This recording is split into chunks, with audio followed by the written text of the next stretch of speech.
বন্ধুসকল আজি মই সেইটো কথা ক'বলৈ গৈ আছো যেটো কথাই আমাৰ মনত হততে বিভিন্ন ধৰণৰ প্ৰশ্নৰ অৱতাৰণা কৰে কিছুমানে ইয়াক বহুত মূল্যৱান বস্তু বুলি কয় আৰু কিছুমানে কয় ইয়াৰ কোনো মূল্যই নাই মই ভাবো এইটোই পৃথিৱীৰ এনেকুৱা একমাত্ৰ বস্তু যিটোৰ বিষয়ে ডাঙৰ ডাঙৰ শিক্ষিত ব্যক্তিও ইয়াক ভালকৈ বুজিব নোৱাৰে মই ক'বলৈ গৈ আছো পইচাৰ বিষয়ে আৰু পইচাৰ নাম শুনিলে আপোনাৰ মনত কেনে এটা ধাৰণা আহে বাৰু কিছুমানে ভাবিব পইচাই সকলো যদি পইচা লগত নাথাকে তেন্তে লাইফত একোই নাই অৰ্থাৎ এনে লোকৰ কাৰণে পইচাই জীৱন আৰু কিছুমান আছে যিয়ে ভাবে যে তেওঁলোকৰ লাইফত পইচাৰ কোনো মূল্যই নাই আৰু কিছুমানেতো বুজিই নাপায় যে পইচা ভাল বস্তু নে বেয়া বস্তু এই তিনিটা ক্যাটেগৰীৰ মাজৰ যিকোনো এজন আপুনিও হ'ব পাৰে পইচাক লৈ আপোনাৰ যিটো ধাৰণা যিটো মনোভাৱ আছে সেই আটাইখিনি কথা ভিডিঅ'টি স্কিপ নকৰাকৈ শেষলৈ চাই গলে অতি সহজে বুজিব পাৰিব আপুনি মোক ক'ব পাৰিবনে জীৱনত যদি আটাইতকৈ প্ৰয়োজনীয় বস্তু আছে সেইটো কি বাৰু এটা ধুনীয়া ঘৰ এখন দামী গাড়ী নে পইচা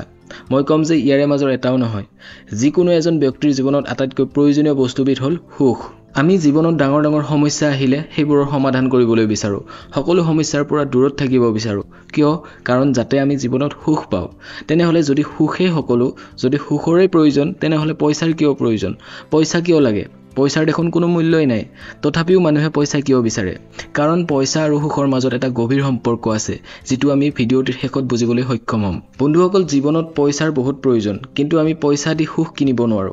সুখ আমি আমাৰ মনৰ মাজত বিচাৰি পাওঁ যদি আমি শুদ্ধভাৱে মনক বিচাৰ কৰিব পাৰো তেন্তে সুখ নিজে নিজে আহিব সুখ পাবলৈ পইচাৰ প্ৰয়োজন নহয় প্ৰয়োজন হয় আপোনাক সংগীৰ হয় জীৱনত আপুনি সুখ অনুভৱ কৰিবলৈ কাৰোবাৰ নহয় কাৰোবাৰ নিশ্চয় সংগী হ'ব লাগিব কিন্তু বৰ্তমান সময়ত বৰ্তমান পৰিস্থিতিত এই কথাষাৰ ইমান সহজভাৱে ল'ব নোৱাৰি বৰ্তমান সময়ত মানুহে সঁচাতকৈ বেছি মিছা কথা কয় সন্মুখত এটা ক'ব আৰু পিছত এটা ক'ব বৰ্তমান যুগটোত হওক প্ৰবঞ্চক মিছলীয়া আৰু কপট ব্যক্তিৰে ভৰি আছে কোনে কেতিয়া আপোনাক ঠগাব গমেই নাপাব যাক নিজৰ বুলি ভাবিব সিয়ে আপোনাক লাঠ মাৰি গুচি যাব বৰ্তমান সময়ত মানুহে আপোনাৰ আচাৰ ব্যৱহাৰ স্বভাৱ চৰিত্ৰতকৈ আপোনাৰ এনে কি আছে যিটোৰ পৰা তেওঁৰ সুবিধা হ'ব সেইটোহে চাব আপুনি চাব যেতিয়া আপোনাৰ বিপদ আহে তেতিয়া কোনেও আপোনাক সহায় কৰিবলৈ নাহে সন্মুখৰে গলেও আপোনাক নেদেখা হজৰিব সদায় দেখা মানুহজনক এতিয়া নেদেখা হ'ব সদায় আপোনাৰ ঘৰলৈ অহা মানুহজন আপোনাৰ বিপদৰ সময়ত এতিয়া আৰু আহিবলৈ বাদ দিব কিন্তু যেতিয়া আপোনাৰ ভাল অৱস্থা হয় তেতিয়া মানুহে আপোনাৰ পিছ নেৰে কাৰণ এইটো নহয় যে আপোনাৰ ভাল অৱস্থাৰ কাৰণে আপোনাৰ পিছত লাগি থাকে কাৰণ এইটো যাতে আপোনাৰ পৰা সেই ব্যক্তিজনৰ কিবা এটা ফায়দা হয় যদি আজি মোৰ অৱস্থা বেয়া হয় তেন্তে মোৰ পৰা মানুহে সদায় দূৰত থাকিব বিচাৰিব লগ বন্ধু নোহোৱা হ'ব গতিকে বৰ্তমান সময়ত আপুনি আনৰ পৰা সংগ বিচাৰি সুখ পোৱা কথা কেতিয়াও নাভাবিব বৰ্তমান সময়ত প্ৰেক্টিক্যালি ভবাৰ প্ৰয়োজন বৰ্তমান সময়ত পৃথিৱীৰ সকলো বস্তু পইচা অবিহনে পোৱাটো 99.9% অসম্ভৱ যদি কিবা কাৰণত বিনা পইচাৰে পায়ো তেন্তে বেছি দিনলৈ টিকিব নোৱাৰে তেনেহলে সুখ কেনেকৈ পাব এনেকুৱা কি বস্তু আছে যেটো আপোনাৰ লাইফত অতি প্ৰয়োজন আৰু সেই বস্তুটো পাবলৈ আপোনাক পইচাহে সহায় কৰে মানুহৰ জীৱনত আটাইতকৈ প্ৰয়োজনীয় যেটো বস্তু আছে সেইটো হ'ল এডুকেশ্যন শিক্ষা আৰু জ্ঞান নথকাকৈ আপুনি কেতিয়াও পইচা উপাৰ্জন কৰিব নোৱাৰে আৰু উপাৰ্জন কৰিলেও আপুনি ধনী হ'ব নোৱাৰে কেৱল স্কুলৰ শিক্ষাই যথেষ্ট নহয় পইচা উপাৰ্জন কৰিব লাগিলে আপুনি ফাইনান্সিয়েল এডুকেশ্যন ল'বই লাগিব আৰু ফাইনান্সিয়েল এডুকেশ্যনৰ বিষয়ে আপোনাক স্কুল বা কলেজত নিশিকায় ইয়াৰ বাবে আপুনি ফাইনান্সিয়েল বুকসমূহ পঢ়িব লাগিব the psychology of money secrets of the millionaire mind the millionaire fast lane ইত্যাদি সাকসেসফুল ব্যক্তিৰ কিতাপসমূহ আপুনি পঢ়িব লাগিব আপুনি ইমানো কষ্ট কৰি পঢ়িব নালাগে এই কিতাপসমূহৰ ভিডিঅ' মোৰ এই চেনেলটিতেই পাব ডেসক্ৰিপচনত লিংক দিয়া আছে এবাৰ চেক কৰি চাব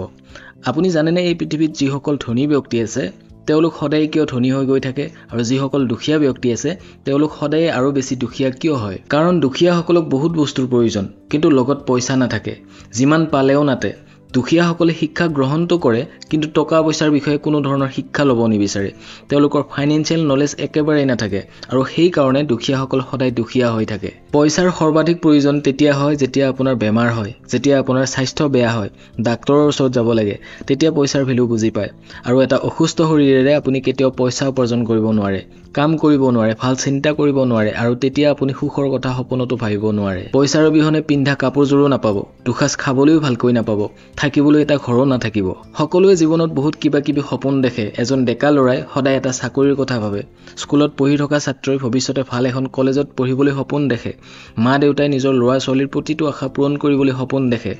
এজন পুত্ৰই নিজৰ পিতৃ-মাতৃক সকলো প্ৰকাৰে সুখী কৰাৰ সপোন দেখে এই সকলোবোৰ তেতিয়াহে সম্ভৱ হ'ব যেতিয়া পকেটত পইচা থাকিব পইচাৰ অবিহনে না কোনো পুত্ৰ না কোনো পিতৃ-মাতৃ না কোনো ডেকা লৰাই নিজৰ সপোন পূৰণ কৰিব পাৰে কথাখিনি শুনিবলৈ ভাল নালাগিলেও এইটোই সত্য পইচা নাথাকিলে কোনেও আপোনাক আপোনাক কেয়াৰ নকৰে, কোনেও সন্মান নিদিয়ে, যিমান আপুনি ভাল হ'লেও, যিমান আপোনাৰ অন্তৰখন পবিত্ৰ হ'লেও পইচা অবিহনে আপোনাৰ লাইফত একো নাই। পইচা নাথাকিলে আপুনি আপোনাৰ ল'ৰা ছোৱালীক ভাল এখন স্কুলত, ভাল এখন কলেজত এডমিশ্যন কৰাব নোৱাৰে। ল'ৰা ছোৱালীয়ে যিটো শিকিব বিচাৰে সেইটো শিকাব নোৱাৰে। তেতিয়া মানুহে আপোনাক ইকান সিকান কৰি ক'ব যে নিজৰ ল'ৰা ছোৱালীকে ভালকৈ শিক্ষা দিব পৰা নাই, সিহঁতে ডাঙৰ হৈ কিডাল কৰিব। মানুহেতো আপোনাৰ সন্মুখত আপোনাৰ প্ৰশংসা কৰে, কিন্তু নিজৰ ষ্টেটাছ ওপৰত ৰাখিবলৈ তেওঁলোকে আনৰ আগত আপোনাৰ বিষয়ে বেইজ্জত কথা ক'ব ধৰে। সিহঁতে নিজৰ কাৰণেতো একো এটা কৰিব নোৱাৰে, কিন্তু আপোনাক বেইজ্জতি কৰিবলৈও নেৰে। কিন্তু যদি আপোনাৰ লগত পইচাৰ অভাৱ নাথাকে, তেন্তে এওঁলোকে আপোনাক যেন কান্ধতে তুলি ল'ব তেনে দেখুৱাব, যাতে তেওঁলোকৰ প্ৰতি আপোনাৰ মনত এটা ভাল ধাৰণা হৈ থাকে। সেইকাৰণে পইচা ডাইৰেক্টলি নাপালেও তাৰ পৰা যিবোৰ বস্তু পাই আছে, যিটো সুখ আপুনি পাই আছে, ল'ৰা ছোৱালীক পঢ়ুৱাব পাৰিছে, পিতৃ মাতৃক চাব পাৰিছে, বেমাৰ আজাৰত চিকিৎসা কৰিব পাৰিছে, এই সকলোবোৰ কথাত পইচাই জড়িত হৈ আছে। আৰু সেইকাৰণে পইচাক সন্মান কৰিব লাগে। সকলো পিতৃ মাতৃয়ে নিজৰ ল'ৰা ছোৱালীক স্কুলত পঠায়, যাতে সিহঁতে শিক্ষা গ্ৰহণ কৰি ভাল এটা চাকৰি কৰে, ভাল এটা ব্যৱসায় কৰে, ভালকৈ ইনকাম কৰিব পাৰে আৰু বুঢ়া বয়সত মাক বাপেকৰ শুশ্ৰূষা কৰিব পাৰে। কোনোবাই ডাক্তৰ হ'ব বিচাৰে যদি কোনোবাই ইঞ্জিনিয়াৰ হ'ব বিচাৰে, কোনোবাই গায়ক হ'ব বিচাৰে যদি কোনোবাই অভিনেতা হ'ব বিচাৰে, কোনোবাই নিজৰ এটা ব্যৱসায় গঢ়ি তুলিব বিচাৰে।